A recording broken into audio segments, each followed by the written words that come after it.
আমার চুল মেষ পালনের ভালো, আমার বাড়ির সাঁওতাল পরগনা, আমার দুটো, একটা বাঁকুড়া একটা পুরুলিয়া।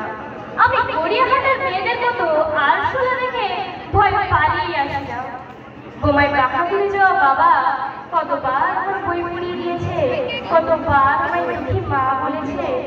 মেয়েদের বড় মা, আমি ইউরোপ থেকে ডাক পেয়েছি, এই দেখো ইমেল, দলিত সম্মেলনে আমি পেপার করতে চলেছি। মা, আমি তোমার কৃষ্ণ বলে মাহাতো এমএ পিএইচডি। আমি তার কাছে পিএইচডি করতাম, সে প্রফেসর আমাকে রায়চকে নিয়ে যেতে চাই। আমি বললাম কেন রায়চক কেন? উনি বললেন রায়চকে না গেলে পিএইচডি পূর্ণ হয় না। আমি বললাম আমি আপনার সার্টিফিকেট পাই। উনি আজকে উনি বললেন না না, আমার বাড়ি না, আমার পিএইচডি 1 বছর পিছিয়ে গেল।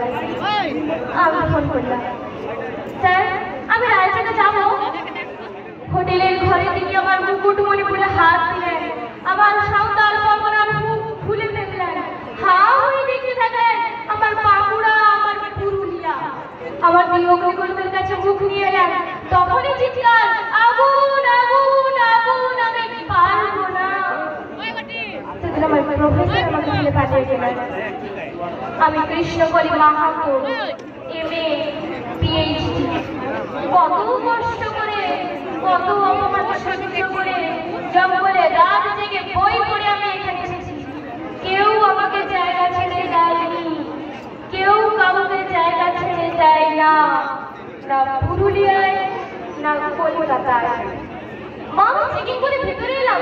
মা, আমি এমএসি থেকে দাঁড়িয়ে বাবাকে মানুষের একটা হাত নিয়ে অফিসের আমার নাম উচ্চারণ করলেন, কৃষ্ণকলি মাহাতো। আমি বিমান সেতুতে উঠছি মা, বিমান সেতুতে আমাকে ম্যাডাম বললো, আমাকে আমার নাম্বারে নিয়ে গিয়ে বসানো। আমি সিট বেল্ট বেঁধে ফেললাম, ট্রেন রানওয়ে ধরে দৌড়াতে শুরু করেছে। দৌড় দৌড় দৌড়, কি গতি, কি তেজ, কি আওয়াজ! আমার মনে হলো বিমান রানওয়ে ধরে দৌড়াচ্ছে না, দৌড়াচ্ছি